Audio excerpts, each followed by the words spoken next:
What's up guys? Meron na naman tayong na-hunt ngayon na Hot Wheels. So, shoutout sa kuya dun sa may 7-Eleven na nagbigay na ito sa akin ulit. So, nag-iisa na lang siya kaya saktong-sakto yung dating natin.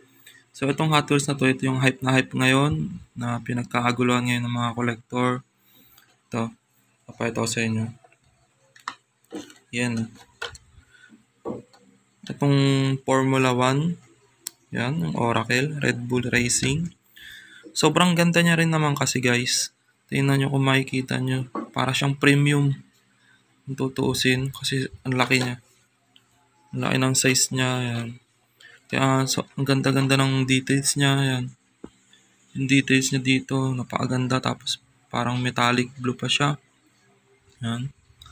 Kaya siguro hype na hype to ngayon. Yan, may nakalagay pa dito sa may ano niya na Oracle Red Bull. Yan. Ang hirap na ito i-hunt. Nakailang ikot din ako sa 7-Eleven bago napagbigyan magkaroon na ito. So ngayon, nakakuha na tayo. Shoutout sa iyo boss. Thank you sa pagbigay sa akin na ito. Bali hindi ko siya nakuha ng bali SRP lang din, 140. Yan. Kasi ngayon binibenta to ng 500 daw to 400. Yan. Ang isa ngayon. Pero tayo hindi naman tayo nagbebenta. Kino-collection lang natin talaga. And sakto na tsempuan natin. Yung details niya sobrang ganda. Hindi ko alam kung itong F1 na to is si Honda ang may gawa. Kaya kasi may Honda dito nakalagay. Hindi ko alam kung sponsor or Honda siya. Kung Honda yung niya, brand niya.